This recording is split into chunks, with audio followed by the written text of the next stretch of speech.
Olá pessoal, então vamos lá, continuando nossa aula sobre conceitos básicos, finalmente é hora de falar dos comandos de entrada e de saída.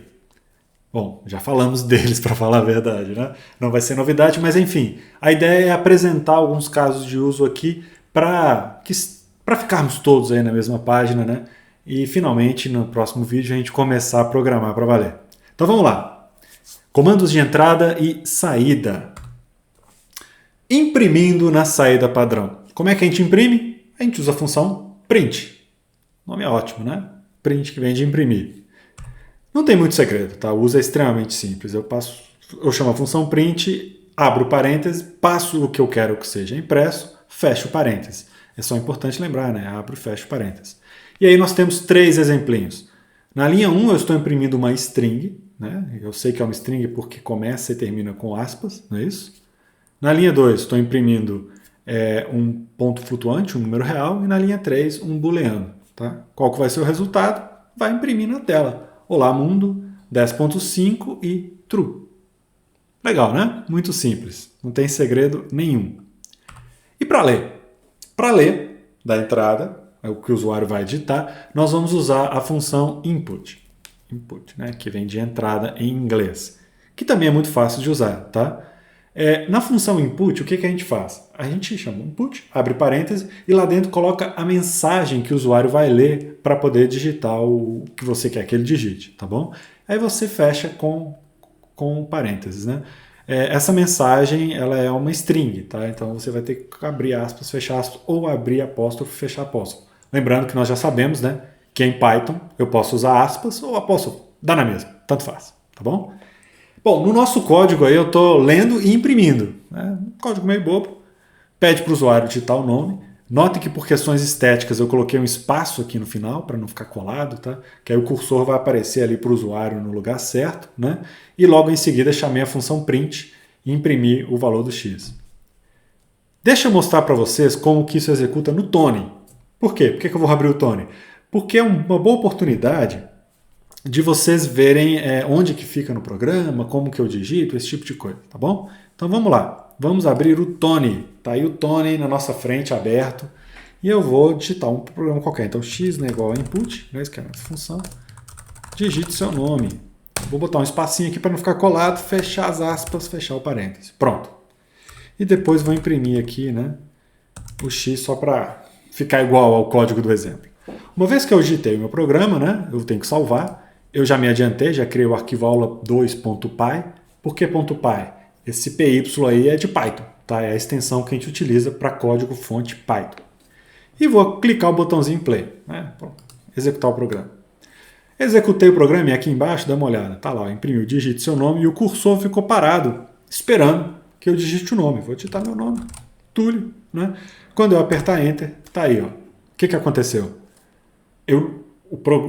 A função input leu aquilo que o usuário digitou, que foi a string Túlio, né? Colocou esse valor dentro da variável x. Então a variável x agora tem lá dentro a string Túlio. E na linha 2, ao imprimir o valor da variável x, imprimiu aqui exatamente o meu nome Túlio. Beleza? Não tem segredo, muito simples, né? Então é assim que a gente utiliza a função input. O legal é que o usuário pode digitar qualquer coisa, né? Enfim, podem imaginar aí como isso é útil em diversos contextos, tá? Voltando para o slide, né, eu quero que vocês percebam que o input vai retornar o texto digitado na entrada.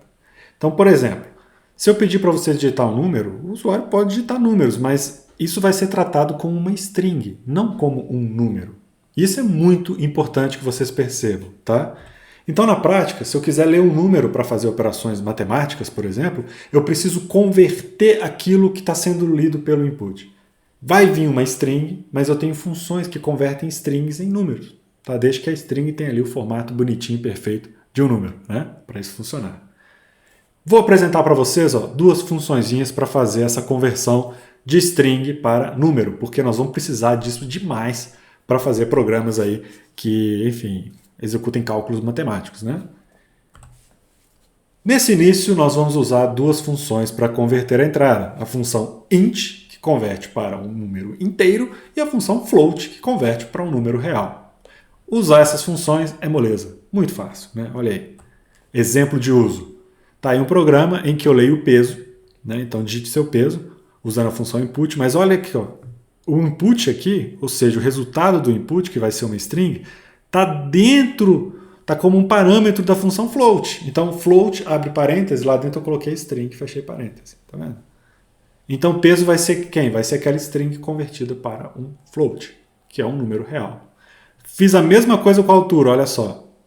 Input de sua altura e converti o resultado disso aqui para um float. Qual que é a vantagem de fazer isso? Agora eu tenho duas variáveis do tipo float. Eu consigo fazer operações matemáticas com float, tá? Com string não dá para fazer. Então tem que ficar bem atento a isso aí. A conversão de tipo pode ser bastante importante. Vamos fazer rapidinho no Tony? Deixa eu abrir o Tony aqui só para vocês verem, né? Então, olha, ao invés de digitar seu nome, eu vou colocar aqui digite sua idade, tá certo? Isso aqui vai retornar uma string, só que aí se eu vir aqui na frente colocar um int, idade inteira, né? Ninguém vai falar que tem 35,2 anos, vai colocar a sua idade. Então eu vou imprimir aqui embaixo o X, né? Vou salvar aqui e vou apertar play. Então digite sua idade. Vou digitar o número 10, por exemplo. Tá aí, ó, ele imprimiu. Agora eu vou executar de novo, só que dessa vez eu vou digitar uma idade inválida. Minha idade é A, por exemplo. O que vai acontecer?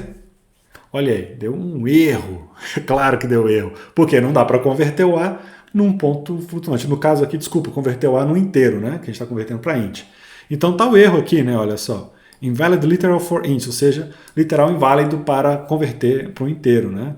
Não reconheço isso aqui como um número inteiro de base 10. É o que está dizendo ali, né? Então temos que ficar atento a esses possíveis erros, tá? De qualquer forma, o que eu queria mostrar mesmo para vocês é o uso da função int aqui para converter o que está aqui dentro em um número inteiro, né? Lembrando que essa conversão ela é muito importante quando eu quiser usar esse número para fazer algum cálculo, alguma coisa assim, tá? Caso contrário, eu recebo um texto, uma string. Perfeito? Então tá bom. No nosso exemplo aí, que está no slide, tem algo mais complexo ali, né? A gente calcula o IMC da pessoa, né? Que é o peso dividido pelo quadrado da altura. Né? Notem a importância do parêntese aqui. Né? A gente conversou sobre operadores aritméticos há pouco, né? O parêntese aqui é fundamental para alterar, né, a ordem das operações.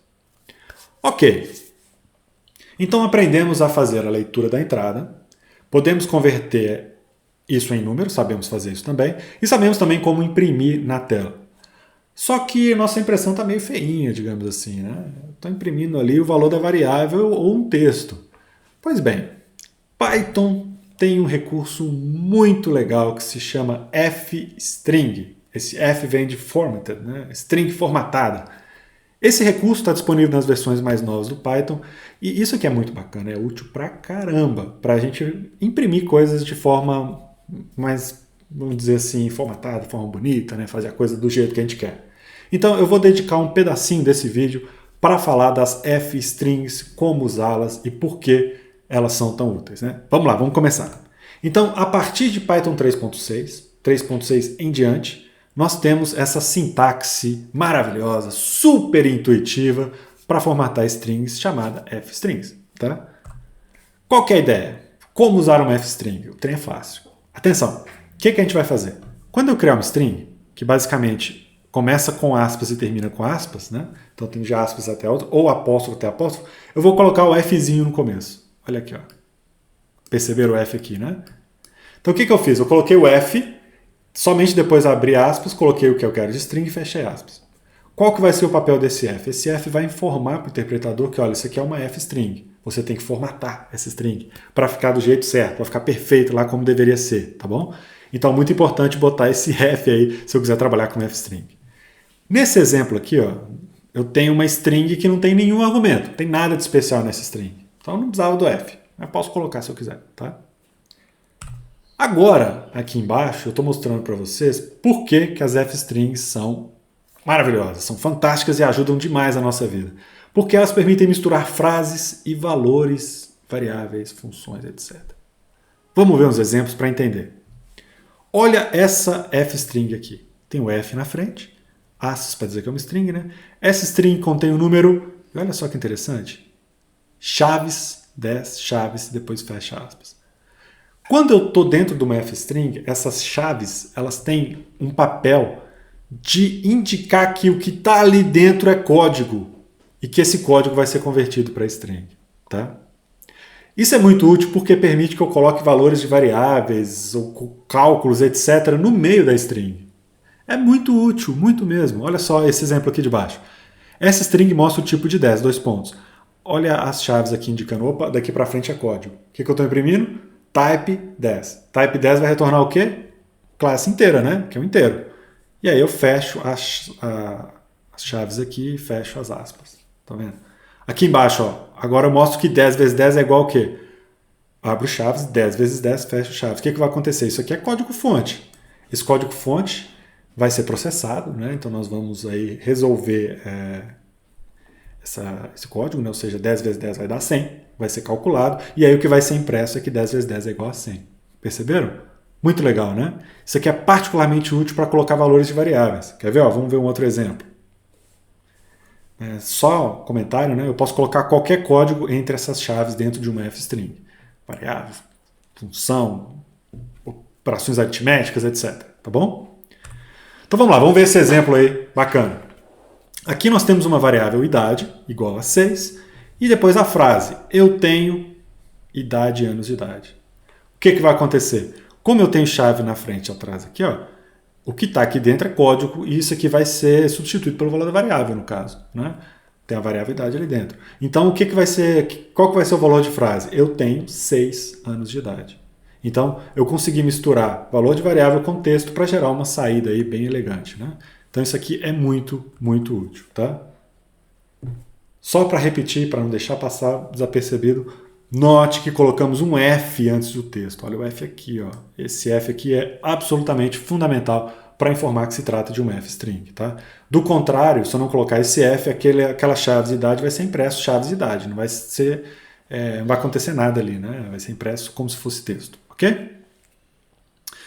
Bom, vamos ver alguns exemplos de uso. Olha esse aí. Eu tenho variável x igual a 5.6, né? Variável x recebe 5.6, variável y recebe 8.8, e aí eu calculo a média, que é o quê? A soma de x mais y dividida por 2. E aí imprimo. A média aritmética de x e y é média.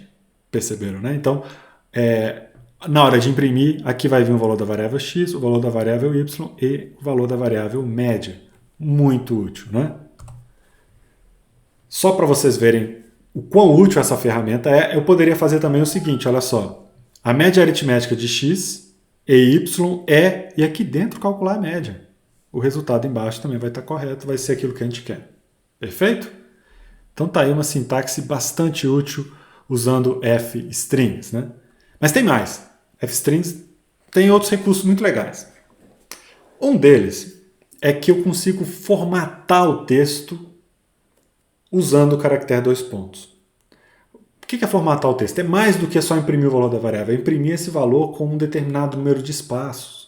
Ou talvez imprimir aí um número com um determinado número de casas decimais. Então eu consigo fazer a formatação do texto utilizando também o f-string.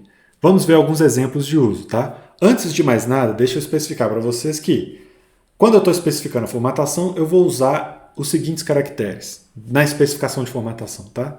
S vai ser para string, D para inteiro, decimal, F para float. Beleza? S para string, D para inteiro, F para float. Vamos entender onde que eu uso essas letrinhas agora. Vamos lá. Vamos ver um exemplo. Aqui, a gente tem um exemplo em que eu estou imprimindo número ocupando 10 espaços, 2 pontos. Aí abriu aqui as chaves, né, começou aquela parte especial da f-string. E aqui dentro eu coloquei o número, 787. É um número, é um valor. 2 pontos para dizer que eu vou formatar esse número. E na hora de formatar eu disse o quê? Olha, eu quero 10 espaços e é um D, ou seja, é um número inteiro. Né? O que vai acontecer na hora de imprimir isso? Nós vamos imprimir o número, que é 787, ocupando um total de 10 espaços. Então nós vamos imprimir aí 7 espaços, depois o 7, o 8 e o 7. Perceberam? Então no total eu vou ocupar 10 espaços. Isso é muito útil se eu quiser imprimir uma tabela, colocar tudo alinhado, enfim, dá para fazer coisas muito bonitas, né? O exemplo de baixo faz algo muito parecido. A diferença é que, olha, o tipo aqui, ó, agora é uma string, então eu usei um S, perceberam? E aqui eu também estou imprimindo o nome Túlio, ocupando um total de 10 espaços. Então eu vou ter o quê? Túlio mais 5 espaços, tá? Só para dar um exemplo aí. Nós podemos ainda indicar a precisão de números reais usando o caractere ponto dentro de uma f-string. Isso aqui também é útil pra caramba, olha só. Nesse exemplo aqui eu estou imprimindo um número real com 2 casas de precisão. O número é esse aqui, 10.836. Então, a princípio, o número tem ali 3 casas, né? Mas aí eu botei 2 pontos para dizer que vou formatar, e aí usei o caractere ponto para indicar quantas casas decimais, ponto 2. Ou seja, 2 casas decimais, e o F aqui para dizer que é um float, que é um ponto flutuante. Então, basicamente, eu indico o formato e ponho a letrinha, que vai ser o S, o D ou o F no nosso contexto, tá? Aqui na linha de baixo, estou imprimindo um número real sem nenhuma casa de precisão. Olha lá, 10.836.0f. Esse ponto 0f vai fazer o quê? Imprimir sem nenhuma casa. Ponto 0. 0 casas decimais. Entenderam a ideia? E tem um último exemplo aqui em que eu coloco espaços e casas decimais juntos. Então estou imprimindo de novo o mesmo número, agora usando aqui 5 espaços no total, sem nenhuma casa decimal. Perfeito? Então dá para fazer coisas muito, muito bacanas, né? Deixa eu abrir o Tony e mostrar para vocês alguns exemplos. Vamos lá. Eu vou trocar a idade aqui pelo seu peso, tá? Digite seu peso. Então vou colocar um float, porque o peso faz sentido ser um número aí real, né? E agora vou imprimir o peso de alguma forma usando aí a f-string. Então vamos imprimir, vou botar o F, né? Agora abre e fecha. Eu posso usar tanto chave quanto apóstrofo, tanto faz. Eu vou variando durante a disciplina, hora eu vou usar um, hora eu vou usar o outro. Não há nenhuma vantagem clara em usar um ou outro, tá? Então tanto faz mesmo. A não ser que, por exemplo, se o seu texto tiver aspas lá dentro, talvez você queira usar o apóstrofo. Se tiver um apóstrofo lá dentro, você queira usar aspas, e aí vai. Enfim, vamos imprimir, né? Seu peso é 2 pontos. E agora eu vou usar a chave para colocar o valor de x. E fecho a chave, tá bom? Então vou salvar e vou executar esse código. Então ele pediu ali, digite seu peso, vou colocar 90. Então tá aí, seu peso é 2.90.0. Só que agora eu quero imprimir sem nenhuma casa decimal. Como é que eu faço? Depois desse x, eu venho aqui e coloco 2 pontos, não é isso? E agora eu vou especificar quantas casas decimais usando ponto. Então, ponto 0f. O que isso significa? Vou imprimir um float com nenhuma casa decimal. Salvo, executo de novo, né? Vou colocar meu peso 90. Olha lá, agora ele imprimiu, né? Seu peso é 90, sem o ponto 0, tá? Só para finalizar, vou colocar aqui agora o meu peso usando um total de 10 espaços, tá? Então eu vou colocar 10.0. Vou salvar aqui, vou executar de novo só para vocês verem o que acontece. Peso é 90, olha lá. Seu peso é, e aqui ele ocupou um total de 10 espaços, tá? Alinhando lá à direita. Daqui a pouco a gente fala do alinhamento, tá bom? Voltando para os nossos slides, vamos ver alguns exemplos, né? Exemplos parecidos com aqueles que eu já executei no Tony, né? Então, olha só, se eu executar esse código aqui, primeiro eu estou imprimindo sem nenhuma formatação, depois estou imprimindo colocando só o D, 2 pontos D, que não vai ter efeito nenhum, tá? Prático. E depois estou imprimindo colocando uma largura mínima de 10, ou seja, 2 pontos 10D aqui. Então, eis o resultado, olha, que vai ser impresso no programa, tá? Mais um exemplo, agora usando strings, né? Então, criei uma variável oi, cujo valor é olá mundo, uma variável tchau, cujo valor é adeus mundo. Um pouquinho de drama aqui, né? Mas enfim. E aí tem impressão sem formatação, com formatação. E aqui, olha só, no final eu coloquei com formatação e pulei 25 espaços, né? E logo depois dos 25 espaços, coloquei aqui 3 reticências. Percebe? Então, qual que vai ser o resultado? Está aí, ó. Né? Aqui ele ocupou um total de 25 espaços, depois botou aqui 3 reticências, tá? Notem que números são, por padrão, alinhados à direita, enquanto strings, né, são alinhadas aí à esquerda, tá bom? Mas, se eu quiser mexer no alinhamento, eu posso, né? Eu tenho essa prerrogativa também. Então, usando o f-strings, além do número de espaços, eu posso também definir o alinhamento. Eu posso alinhar à esquerda, colocar centralizado, ou alinhar à direita, o que é muito útil também, né? Muito fácil de usar. Basicamente, se eu quiser alinhar à esquerda, eu coloco o caractere menor. Se eu quiser alinhar à direita, eu coloco o caractere maior. E se eu quiser centralizar, eu coloco aquele caractere, o chapeuzinho, né, o acento circunflexo, e vai estar alinhado no centro. Vamos ver um exemplo de uso disso? Olha só. Nesse código aqui, criei uma variável x, né, que recebeu o valor 10 inteiro. Né? E aí imprimi aqui sempre ocupando um total de 30 espaços, alinhado à esquerda, centralizado e alinhado à direita. Olha o resultado, tá aí, ó. Então, ocupei um total de 30 espaços, tá vendo? Na primeira linha alinhado à esquerda, depois centralizado, depois alinhado à direita, tá? Se eu for lá no Tony, só para a gente ver um exemplo aqui, ó. Se eu vim aqui e colocar, por exemplo, o circunflexo, né? Antes aqui do 10.0F, o que eu vou fazer? Eu vou imprimir o peso, ocupando um total de 10 espaços, 0 casas decimais, centralizado. Então, eu só vou salvar e rodar para vocês verem aqui, ó. Então tá aí, né? Ele está aqui, ó, centralizado nos 10 espaços. Perfeito? Muito bacana, né? Recursos úteis aí que nos ajudam a imprimir de forma organizada, fica mais fácil de ver a saída, tá bom? Para finalizar esse vídeo, eu quero conversar com você sobre caracteres especiais em uma string, porque tem alguns caracteres muito especiais que nós vamos usar com grande frequência, tá? Então Python permite o uso de sequências de escape, né, dentro de uma string para a inclusão de caracteres especiais. Então vamos ver aqui alguns exemplos, né? Geralmente, quando eu tenho essa barra seguido de um código qualquer que identifica um caractere especial, eu estou usando uma sequência de escape, tá bom? E na fstring eu tenho ainda as chaves, né, que também são caracteres especiais, indicam aí a inserção de um valor ou de uma expressão. Nós já sabemos disso, acabamos de ver e colocar em prática, inclusive, né? Só uma observação, se você quiser que apareça a chave lá na sua fstring, é só colocar 2 vezes. Ao colocar 2 vezes, o interpretador vai entender que isso aqui não se trata de né, você não quer colocar código, você quer de fato imprimir a chave. Só uma observação aí, né? Mas vamos ao que interessa. O que interessa é isso aqui, ó. Caracteres especiais. O mais especial deles é o barra N. O que o barra N faz? Quebra a linha. Tá? Então o barra N vai quebrar a linha, vai ser equivalente a apertar Enter, digamos assim. Tá bom? Outro caractere importante é o barra T, que gera uma tabulação horizontal que também é útil para fazer tabelas.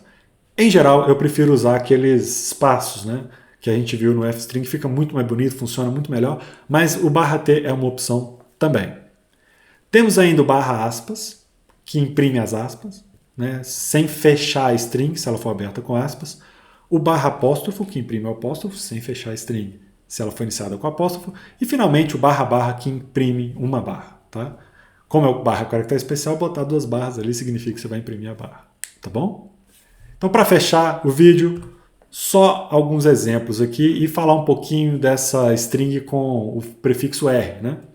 Só uma dica, tá? Se eu quiser gerar uma string que não tem escape, que não tem nada disso, que vai imprimir exatamente o que está escrito lá dentro, eu posso colocar um R na frente da string. Então, ao invés de colocar o F, eu coloco o R. Né? Mas isso aqui é uma dica que eu acho que é boba, vocês não devem usar isso aqui tão cedo, tá? Mas é bom saber. Então tá aí, ó, vamos ver um exemplo para fechar. Eu quero chamar a atenção para essa primeira linha de código.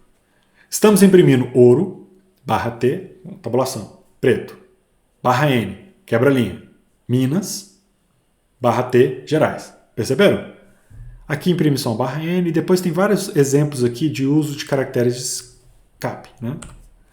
Olha só que legal. Ele imprimiu ouro, barra T, preto, barra N, Minas, barra T, Gerais. Tá certo? Então, barra T é essa tabulação, o barra N quebra linha. Tá bom?